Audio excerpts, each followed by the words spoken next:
Alors, y a-t-il des précédents à cette théorie dite de l'extra-calvinisticum, de l'extra-calviniste? En fait, la distinction qui fonde l'extra-calvinisticum est formulée en toutes lettres dans le troisième livre des sentences de Pierre Lombard, sur la base d'un texte précis de Jean Damascène, une fois de plus.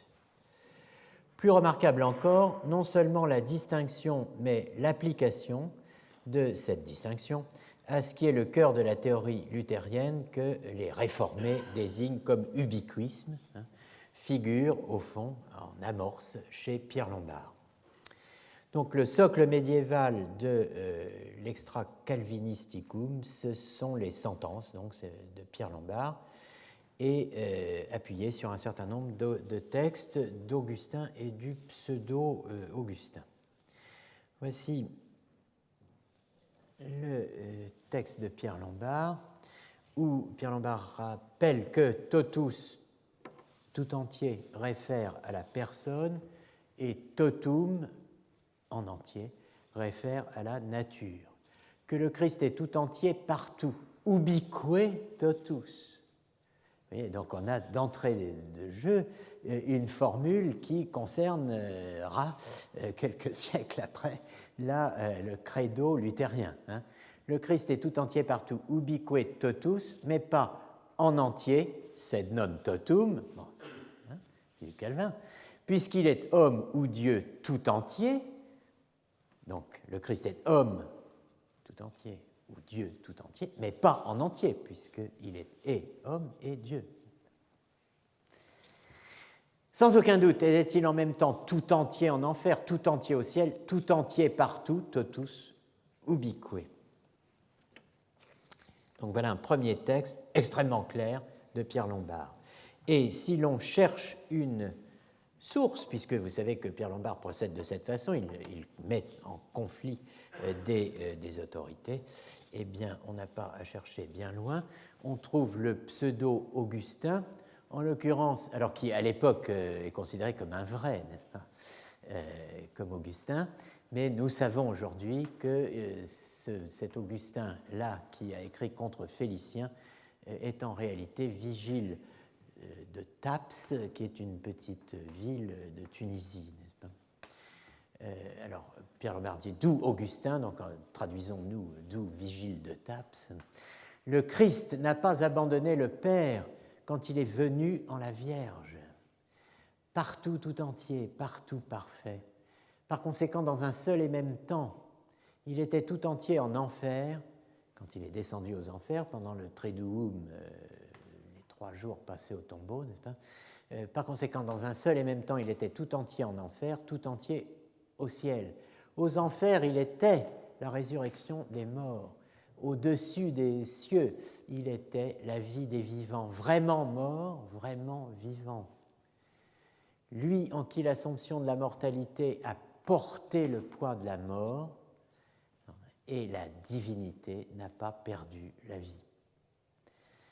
Par conséquent, le Fils de Dieu n'a pas enduré la mort dans son âme et il ne l'a pas éprouvé dans sa majesté, mais c'est seulement parce qu'il avait en partage notre faiblesse que le roi de gloire a été crucifié. Notez le in majestate, dans sa majesté, couplé à dans son âme. Alors, totus totum, on prolonge ici, notez-le au passage, et je ne développe pas ce point, avec totum au neutre et totus au masculin, la distinction que nous avons vue les années précédentes et encore en bref rappel au début de l'année, entre quid et quis, entre quoi et qui, entre washeit, quiddité, et Wahrheit, quicité, chez Heidegger. C'est dans le paragraphe suivant, après cette citation de Vigile, enfin d'Augustin, que Pierre Lombard renvoie à Damascène, qu'il cite précisément, et pour introduire la thèse selon laquelle en entier se rapporte à la nature et tout entier à l'hypostase. Alors ça, c'est donc sa thèse, hein, et cette thèse est fondée, donc je me répète, sur un passage de Jean Damascène. À partir de ces choses, il apparaît que dans un même temps, le Christ était tout entier au tombeau, tout entier en enfer, tout entier partout. De même qu'aujourd'hui aussi, il est tout entier partout où il est, mais pas en entier. Ni au tombeau, ni en enfer, il n'était en entier, même s'il était tout entier. De la même façon que le Christ tout entier est Dieu, tout entier est homme, mais pas en entier, car il est non seulement Dieu ou homme, mais il est et Dieu et homme. Car en entier se rapporte à la nature, mais tout entier à l'hypostase, de même que autre chose et quelque chose se rapportent à la nature, tandis qu'un autre et quelqu'un se rapportent à la personne. Alors, ne pas confondre totus et totum, tout entier qui se rapporte à l'homme, hein, s'agissant du Christ, et totum qui se rapporte à la nature. Ou alors homme ou hypostase, bon, ça sera plus simple d'aller au niveau de plus grande généralité. Aliquis versus aliquid, quelqu'un, quelque chose, un autre, autre chose, quelqu'un, un autre, quelque chose, autre chose. Ne pas confondre, hein, ces notions. Et il ne faut pas les confondre parce que,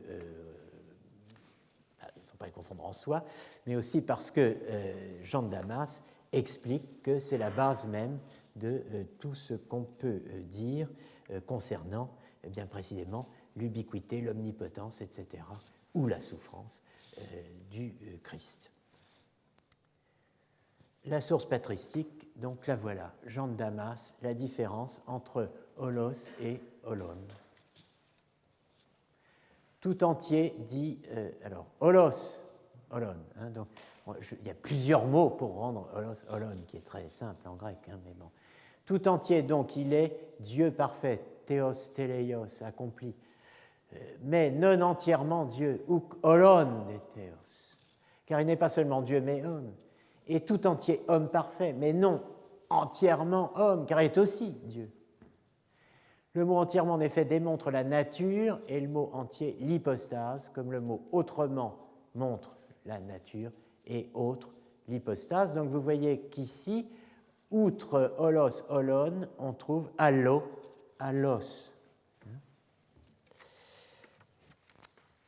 On pourrait appliquer ces distinctions à beaucoup de choses, et notamment à l'épineuse question de la binationalité, puisque je suis tout entier au masculin français, n'est-ce pas? Mais effectivement, je ne suis pas entièrement français, puisque je suis d'origine italienne aussi, par mon père. Donc, vous voyez, là, on a ici des natures, mais si on avait des relations, on pourrait garder le même raisonnement, distinguer holos et holon, distinguer allo et allos. C'est très important, n'est-ce pas? Parce qu'on peut dire que logiquement, il n'y a aucune raison de refuser à quelqu'un d'être holos tout entier français, mais pas entièrement holon. Bon. Donc, avant de se perdre dans des discussions juridiques interminables, un peu de clarté conceptuelle qui ne nécessite rien de plus que l'étude de deux mots grecs, holos et holon, pourrait apporter une petite lumière à des débats d'autant plus enfiévrés qu'ils sont confus. Mais bon, alors la distinction capitale pour l'extra-calviniste vient en fait de Pierre Lombard, qui lui-même l'emprunte à Jean de Damas. Mais quand même, s'ajoute à cela un petit quelque chose qui vient du Moyen-Âge et qui tout n'est pas dans Jean de Damas. Il y a au fond, et cela se voit particulièrement dans l'Extra Calvinisticum, deux oppositions nouvelles qui se surajoutent à holos holon. C'est une attention donnée au masculin par distinction d'avec le neutre, hein, et d'autre part une distinction entre intra et extra, dedans et dehors, concernant le totus. Alors je passe la source de Jean de Damas, parce que on peut remonter, semble-t-il, jusqu'à Grégoire de Nazianze, hein, et dans sa lettre à Clédonios, qui explique « Autres et autres sont les choses dont est constitué le Sauveur, mais il n'est pas un autre et un autre, deux personnes, donc loin de là. Je dis autre chose et autre chose au neutre, à l'inverse de ce qui se passe dans la Trinité. Là, en effet, il y a un autre et un autre au masculin, Père, Fils, Esprit, pour que l'on ne confonde pas les hypostases, mais non point autre chose et autre chose, c'est-à-dire un Dieu différent d'un autre Dieu, différent d'un troisième Dieu. Il n'y a qu'un seul Dieu au neutre, car les personnes sont une seule et même chose de par la divinité. Donc il est probable que cette thèse de Jean de Damas, hein, est empruntée à Grégoire de Nazianze. Mais ce qui est nouveau, ce qui m'intéresse, ce qui s'ajoute au Moyen-Âge et s'ajoute encore davantage, plus clairement, plus remarquablement chez Calvin, c'est donc à la distinction totus totum, dont on vient de voir la dérivation de Grégoire de Nazianze à Jean de Damas, attesté dès Pierre Lombard, il y a ce thème du totus intra, totus extra, qui se combine avec totus totum, hein, pour une dialectique du et plutôt que du ou. Hein. Donc on va dire que grâce à ce totus intra, totus extra, on va pouvoir penser qu'une chose soit et passible et impassible plutôt que ou passible ou impassible. Et grâce à cette dialectique, ce que j'ose appeler la dialectique du totus intra, totus extra, eh bien, puisque j'ai osé parler de dialectique, je peux carrément finir d'oser en parlant de Aufhebung, de dépassement, de relève, au sens hegelien du terme, du principe de bivalence et du principe de non-contradiction dans l'union hypostatique. Alors, l'Aufhebung du principe de bivalence et du principe de non-contradiction dans l'union hypostatique. Le et, n'est-ce pas, est passible et impassible, qui est un dépassement du principe de non-contradiction, ou plutôt une instantiation vraiment unique, singulière de son dépassement, hein, du dépassement du principe de non-contradiction, dans cette notion d'union des natures dans l'hypostase, hein, qui fonde une communication des propriétés et qui en même temps garantit le maintien de la différence dans l'identité, de la dualité dans l'unité, qui maintient les droits de la dialectique. Bon, cette structure, en tout cas du totus intra, totus extra, d'une chose qui est tout entière à l'intérieur d'une autre et tout entière extérieure à cette même chose. Être tout entier dedans, tout entier dehors. Eh bien, cette structure, elle est à l'œuvre très clairement dans l'itinéraire de l'esprit vers Dieu de Bonaventure lorsqu'il parle de Dieu précisément et qu'il en dit « Il est en toute chose sans y être enfermé, il est hors de toute chose sans en être exclu, il est au-dessus de tout sans être plus élevé, il est au-dessous de tout sans être plus bas. » N'est-ce pas? Alors en latin c'est évidemment plus beau. Intra omnia non inclusum, extra omnia non exclusum, supra omnia non elatum, infra omnia non prostratum. C'est pour illustrer ce statut, tout entier en toute chose et tout entier hors de toute chose, que Bonaventure cite la célèbre proposition du livre des 24 philosophes dans sa version amendée, corrigée, censurée. Donc, Dieu est une sphère intelligible dont le centre est partout et la circonférence nulle part. Pardon, la version originale, si je puis dire, est une sphère infinie. Il y a deux versions de ce texte. En tout cas, pour totus intra, totus extra, on pense, et je rejoins notre monsieur Hildebert de Lavardin, dont je parlais tout à l'heure, l'archevêque de Tours en 1125, celui qui est censé être l'inventeur du mot transsubstantiation, eh bien, on a le célèbre l'hymne des Sancta Trinitate Alpha et Omega, ici, qui est donc Alpha et Omega Magne Deus Heli Deus Meus, cuius virtus totum posse, cuius sensus totum nosse, cuius esse summum bonum, cuius opus quid bonum super cuncta, subter cuncta, extra cuncta, intra cuncta, nec inclusus, extra cuncta, nec exclusus, super cuncta, nec elatus, subter cuncta, nec substratus, super totus presidendo,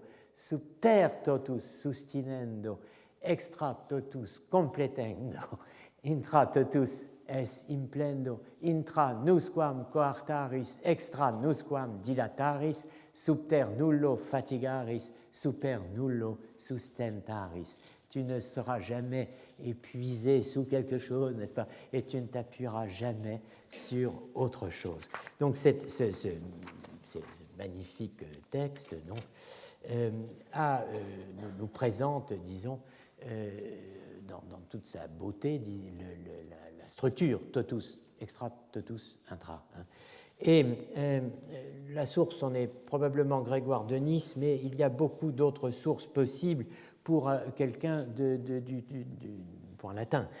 Et on peut commencer par un autre pseudo-Augustin, Huchet de Lyon, dans De Essentia Divinitatis, où vous trouvez cette formule super omne quipe creaturam praesidet regendo atque imperando, au-dessous de toute créature, il préside en régissant et en impérant, en donnant des ordres.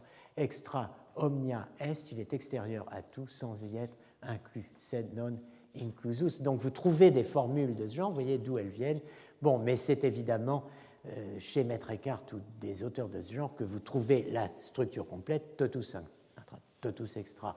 Par exemple, dans les sermons et leçons sur l'ecclésiastique, Deus est rebus omnibus intimus ut pote esse, Dieu est intime, il est à l'intérieur de toute chose en tant qu'il est l'être, hein. Est et extimus, mais il est aussi extime. Donc vous voyez l'origine de ce terme que beaucoup de gens revendiquent, beaucoup de gens disent c'est moi qui ai inventé l'extimité, j'ai même rencontré un type qui m'a soutenu ça, qu'il avait inventé extime, eh bien non, non. Quia super omnia et sic extra omnia intus totus extra totus.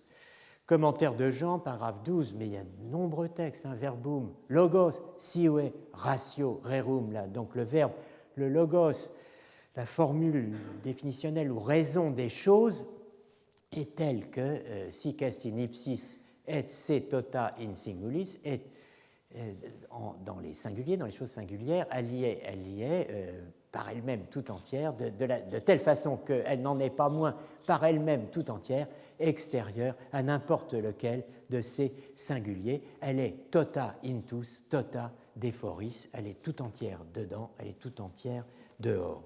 Donc la distinction entre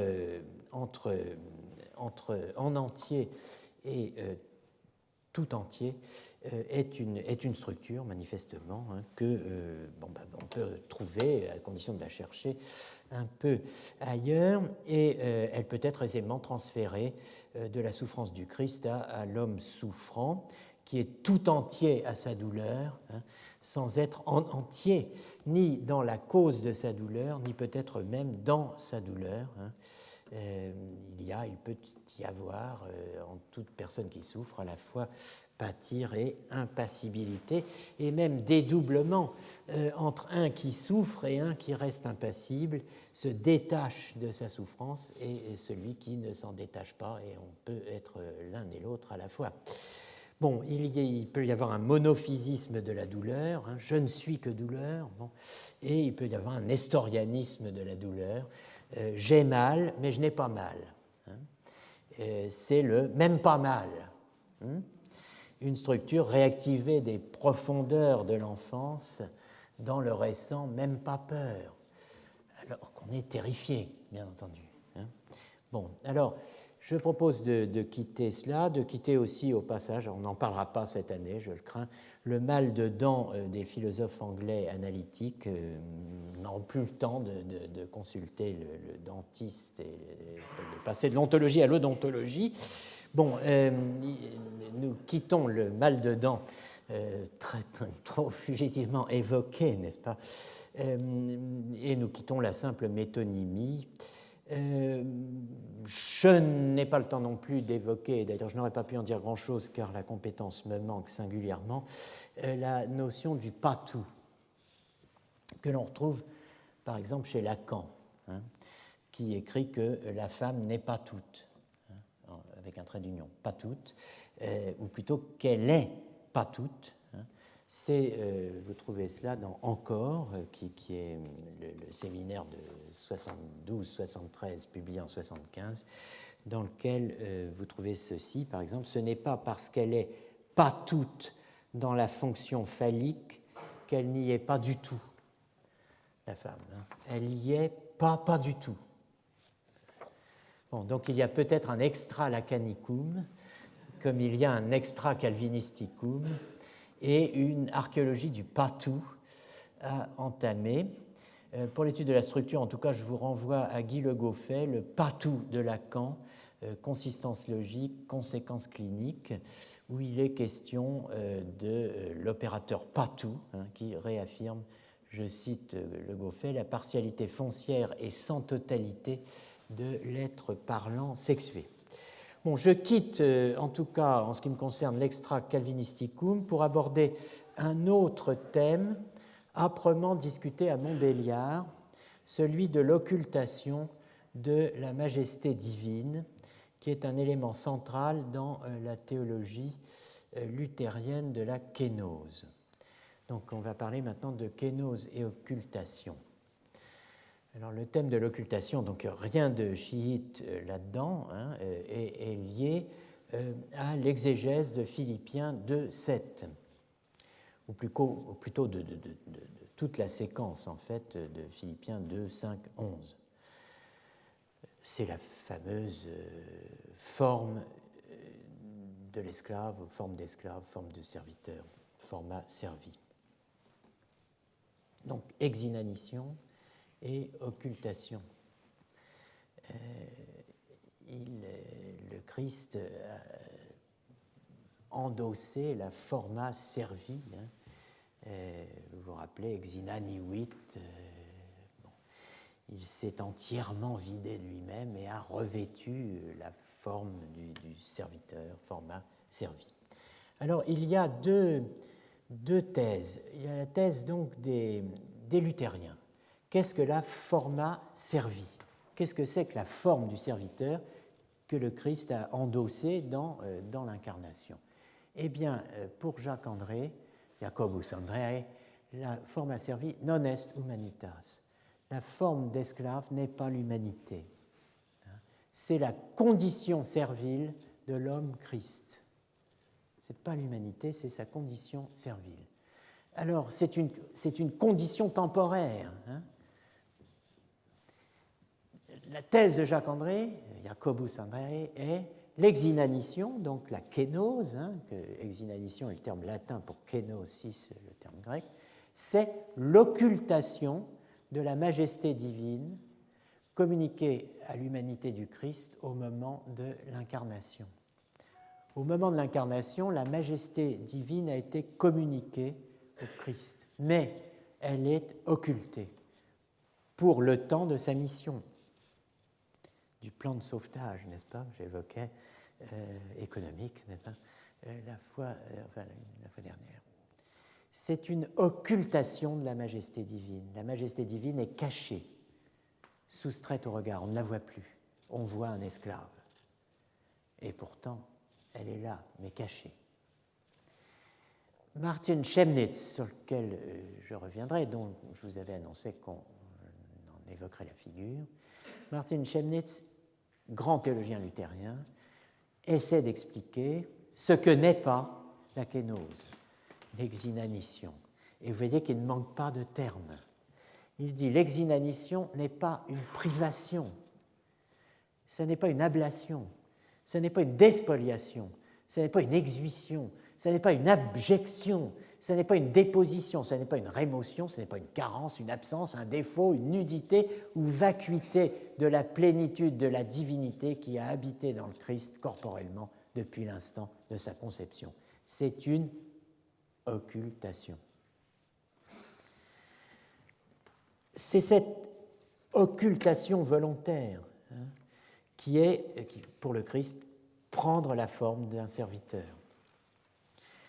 Une fois rejoint le Père céleste, siégeant à sa droite, le Christ dépouille la forme du serviteur, c'est-à-dire il s'en défait.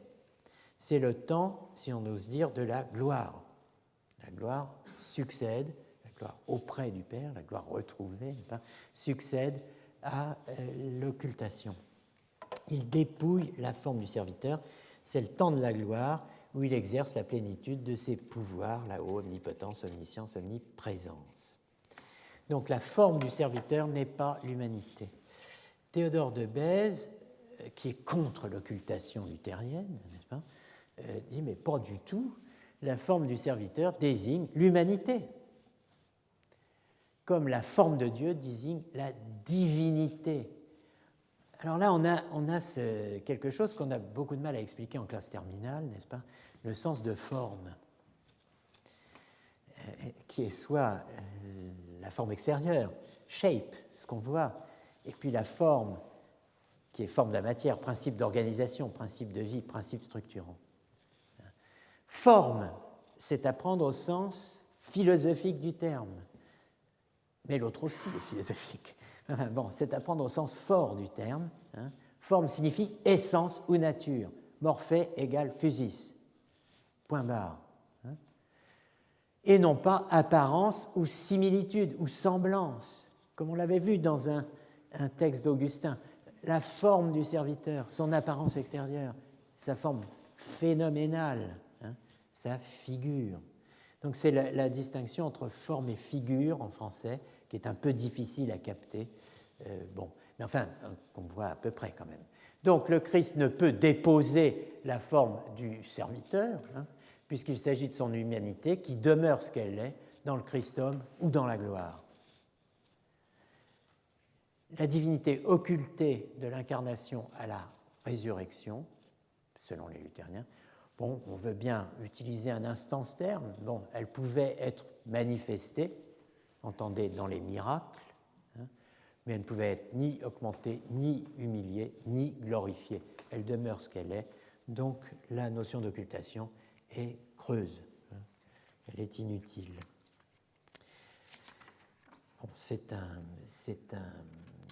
Là encore, il est difficile de faire d'imaginer une position plus radicale. Donc, vous voyez, pour résumer ce que disent les luthériens, ils répondent au problème qu'on évoquait avec Augustin. Qui accomplit les miracles?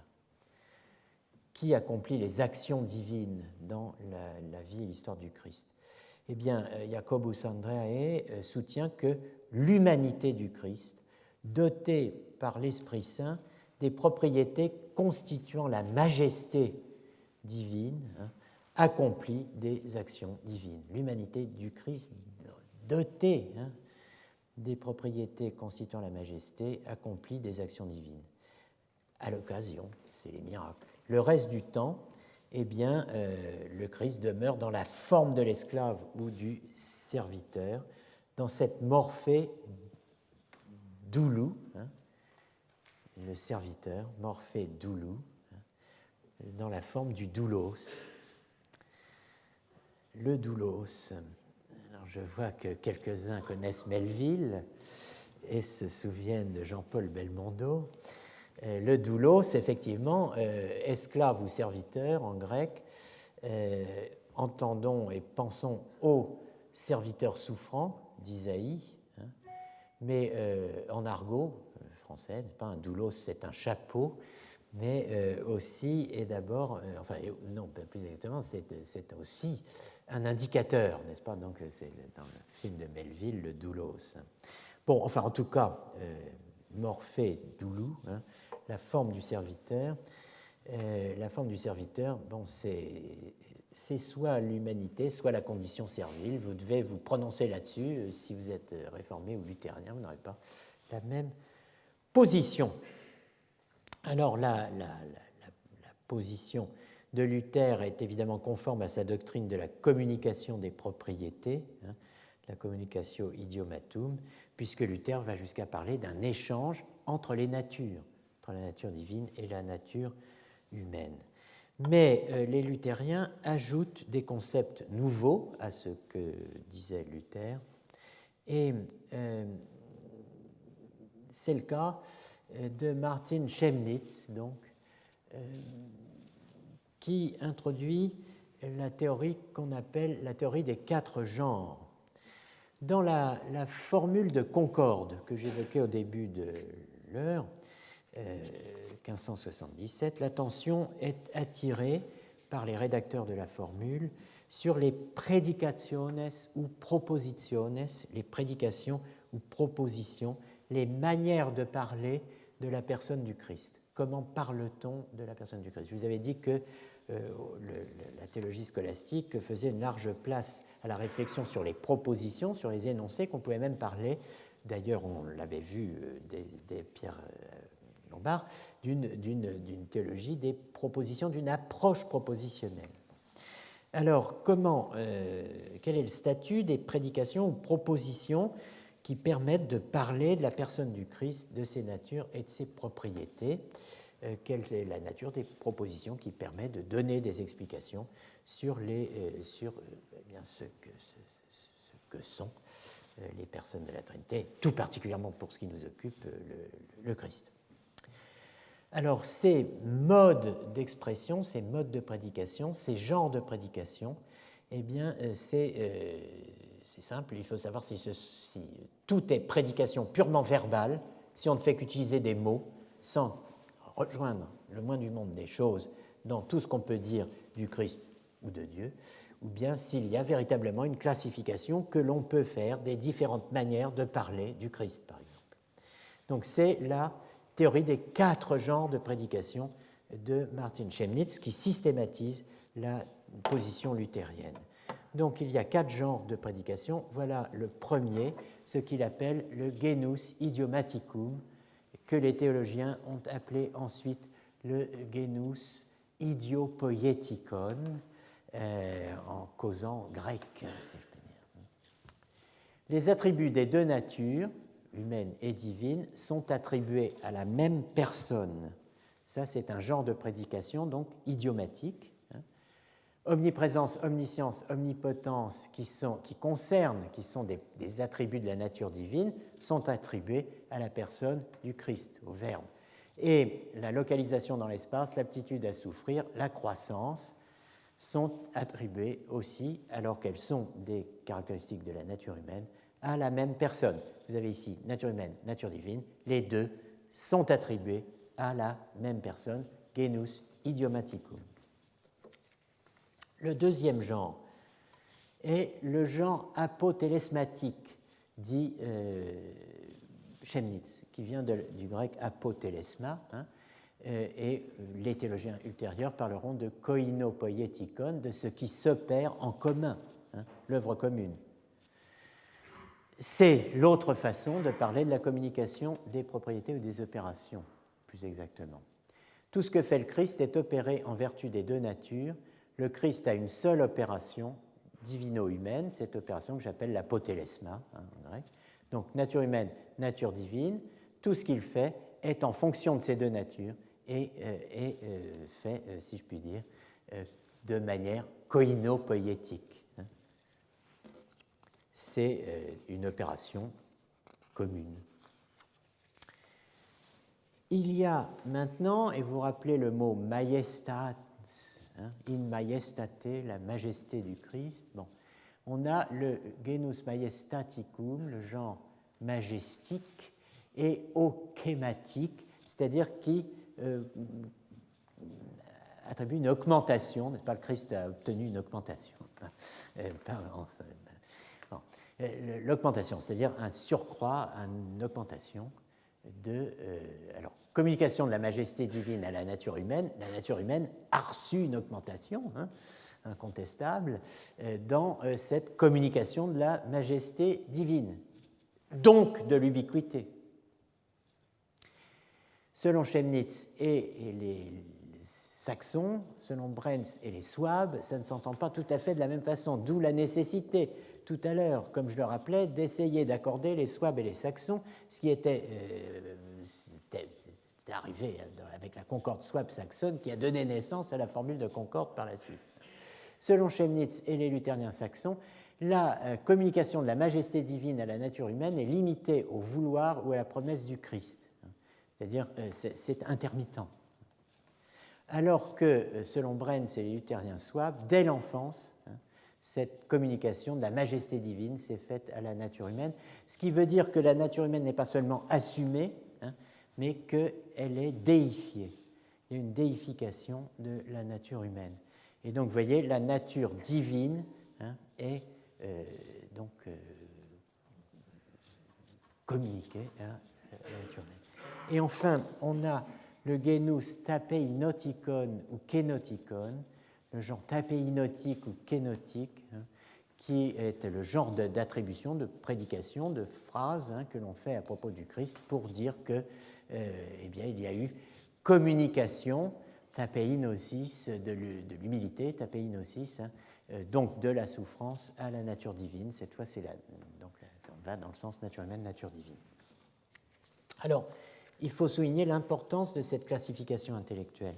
Si vous ouvrez La vie de Jésus de David Strauss, 1808-1874, qui est considéré comme le point de départ de la méthode historique, avec la vie de Jésus de Renan, eh bien, dans le paragraphe 142 de la dissertation finale de la vie de Jésus, qui s'intitule « Christologie du système orthodoxe », eh bien, vous trouvez réexposé, je n'ai pas apporté le texte là, mais en détail, la position de Luther et de Chemnitz. Donc c'est ça qui reste l'orthodoxie luthérienne à l'époque de David Strauss. Bon, ce qui est clair, c'est que le genre tapéinotique est exclu par les luthériens. On n'en veut pas, et Chemnitz a formulé les 4 genres, mais il exclut le genre tapéinotique. Ça, c'est un point très important. Et il s'appuie pour ce faire une nouvelle fois sur Jean de Damas. Jean de Damas qui a refusé, qui a rejeté la communication entre les natures. Et Chemnitz va bien chercher et il trouve dans le Képhalaion 48, il trouve de quoi rejeter le genre tapéinotique, et même en cherchant bien, il va trouver dans le Képhalaion 51 de quoi rejeter le genre majestique même d'ailleurs, mais enfin bon. Alors vous avez, j'ai donné la traduction anglaise de ce texte de Jean de Damas, que vous pourrez donc retrouver, elle est en ligne, parce qu'elle est meilleure assurément que la traduction française dont on dispose. Lorsque nous parlons de la divinité, nous n'attribuons pas les propriétés de l'humanité à la divinité. On n'attribue pas les propriétés de l'humanité à la divinité, et donc on rejette là clairement l'idée d'un genre tapéinotique. We never speak of a passible or creature divinity, ou famen, theoteta, pateten et ktisten. Donc, contre GT, contre GM, neither do we predicate the divine properties of the flesh or of the humanity. Et pas davantage, nous ne prédiquons les propriétés divines nous les prédiquons de la chair ou de l'humanité, car nous ne parlons jamais d'une chair incréée ou d'une humanité incréée pour le Christ. Alors, le coup de grâce est donné donc dans le Képhalaion, comme je disais, 51, où l'on voit que ce qu'on appelle la périchorèse, donc l'immanence mutuelle des natures, hein, et la communication des natures, en fait, ça ne va pas de pair. La périchorèse n'implique pas la communication des attributs entre natures, ou plutôt, elle ne fonctionne, selon Jean de Damas, que dans un seul sens. Vous voyez, c'est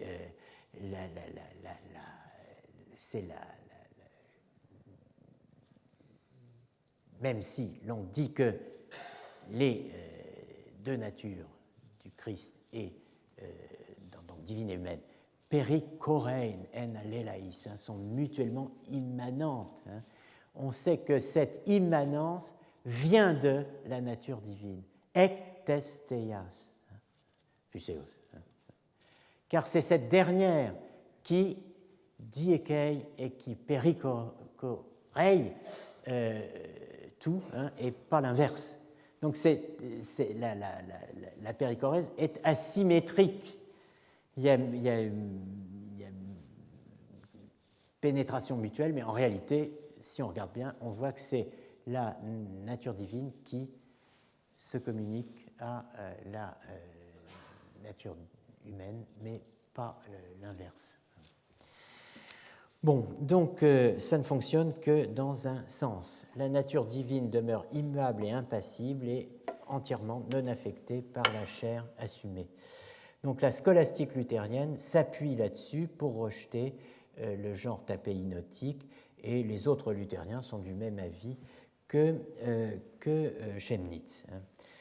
L'expression, alors, genus tapeinotikon, non, je cherche mon... Eh bien alors, j'ai tout perdu en voulant tout gagner.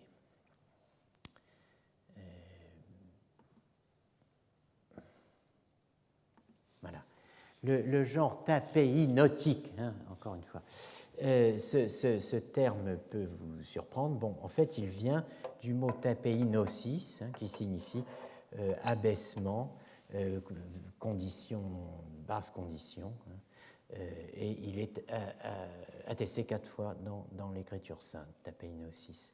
Et je vous rappelle que le premier mot de Philippiens 2.8 était tapeinosen eoton, qui correspond donc au verbe tapeinoo, se faire plus bas que s'humilier. Donc il s'est humilié, il s'est exinaniuit, il s'est abaissé. Donc la théologie de Luther est une théologie de la croix, disais-je en commençant. Une théologie qui accède à Dieu par la passion, les souffrances et la croix.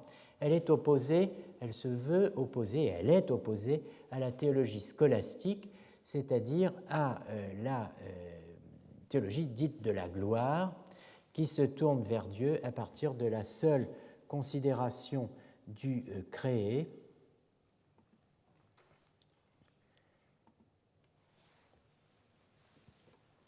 per ea que facta sunt, la théologie qu'on peut tirer de Romains 1.20. Dans la thèse 19 de la controverse de Heidelberg, Luther, le jeune Luther, s'appuyant sur Romains 1.20 que j'avais évoqué dans le cours du 25 janvier, vous pouvez retrouver le passage, le jeune Luther donc s'appuie sur Romains 1.20 pour rejeter la théologie de la gloire. Il dit, ça, on ne peut pas être plus clair quand même, on ne peut appeler à bon droit théologien, celui qui considère que les choses invisibles de Dieu peuvent être saisies à partir de celles qui ont été créées. Non ille digne theologus dicitur, qui invisibilia Dei pereaque facta sunt intellecta conspicit. La théologie de la croix, donc, ne cesse de déployer, écrit Yves Labbé, le caractère paradoxal de l'incarnation rédemptrice du Fils de Dieu. Dans l'humanité écrasée, c'est la divinité créatrice qui s'affirme.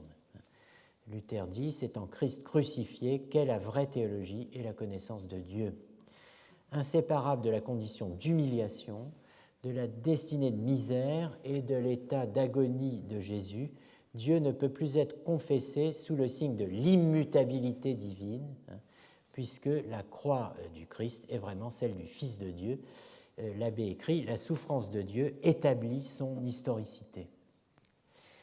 La kénose, donc, introduit le changement, elle introduit le mouvement en Dieu, et elle est fondée sur un chiasme des propriétés. Je cite encore l'abbé, Yves Labbé, « Le Verbe incarné change sous l'effet d'un abaissement, en voilant sa déité sous la forme du serviteur souffrant ». Donc il faut se reporter là à Isaïe 42-53, aux différents chants du serviteur. Donc, en voilant sa déité sous la forme du serviteur souffrant, ainsi lorsque la défense de la scène contre les allégations de Zwingli oblige à resserrer les liens de la chair et de l'esprit, le réformateur avance une formulation inédite de la communication des idiomes. Entre les deux natures, il y a un échange de propriétés, de sorte que l'ubiquité divine et la souffrance humaine appartiennent aussi respectivement pour l'ubiquité, non pas seulement à la divinité, mais aussi à l'humanité, et pour la souffrance humaine, non pas seulement à l'humanité, mais aussi à la divinité. On a vraiment un chiasme, au fond, qui est très facile à représenter, là, et on voit bien pourquoi je parle de chiasme. On a ici la divinité, ici je mets l'humanité, et les caractéristiques, les propriétés qui vont avec, l'ubiquité pour Luther, la divinité est partout, et la souffrance pour l'humanité, eh bien, avec cette communication des idiomes, on peut dire que la souffrance est attribuée à la divinité et que l'ubiquité est attribuée à l'humanité du Christ et donc au corps du Christ, et que littéralement le corps du Christ est partout après l'ascension. Bon, alors cette doctrine a rencontré une forte opposition à l'intérieur même de la théologie luthérienne. Alors évidemment, on peut dire que la quasi-totalité de la tradition réformée refuse au départ et pendant longtemps le genre tapéinotique, la communication de la souffrance à la divinité. C'est une thèse qui est beaucoup plus contemporaine, n'est-ce pas, moderne d'aujourd'hui. Pour le genre majestique, la communication de l'ubiquité à l'humanité, eh bien, certains y répugnent parce que ça contredit la théologie de la croix, puisque ça réintroduit une espèce de principe de perfection dans l'humanité assumée par le Verbe. Si cette humanité assumée par le Verbe est si majestueuse, n'est-ce pas, il y a quelque chose qui n'est pas assez abaissé, si je puis dire, dans cette assomption qu'est l'incarnation. Donc la théologie de la croix va contre le chiasme que j'ai mis au tableau. Donc une croix contre un chiasme, ça devient un peu graphique. Donc, alors, je conclus pour aujourd'hui en vous disant que le genre tapéinotique, quoi qu'on en dise, est un concept fondamental, qu'il y a un lien entre le genre tapéinotique chez Luther et la théologie de l'humilité médiévale, et notamment la théologie de l'humilité de Maître Eckhart, Meister Eckhart, dont je parlerai la semaine prochaine. Je veux insister sur le fait que kénose et apothéose sont liés, que le genre majestique et le genre tapéinotique sont une expression de ce lien, de cette articulation entre kénose et apothéose, et une expression des deux figures de la déification, le terme n'était pas employé pour rien par Brenz, l'incarnation et l'adoption. Alors, chez Eckhart, et on verra cela la semaine prochaine, la grâce d'incarnation, dit Eckhart, est en vue de la grâce d'inhabitation. Il y a, et je commenterai ce texte la semaine prochaine, un moment remarquable dans la théologie eckartienne, un épisode qui est digne de la vision d'Ostie chez Augustin, ou du songe de Descartes et de sa fameuse nuit d'enthousiasme. Le moment où Eckhart découvre l'abaissement, ce qu'il appelle l'abaissement intérieur de Dieu, ce que l'on appellera par la suite la mystique de Noël, et que il écrit cela dans son livre. Voilà le texte qu'il nous faudra commenter. Hier soir, il m'est venu cette pensée: la hauteur de Dieu dépend de mon abaissement. Plus je m'abaisserai, plus Dieu sera élevé. Jérusalem resplendira, disent l'Écriture et le prophète. Mais moi, hier, je pensais que c'est Dieu qui devait être abaissé, non pas totalement, mais intérieurement. Cela veut dire un Dieu abaissé.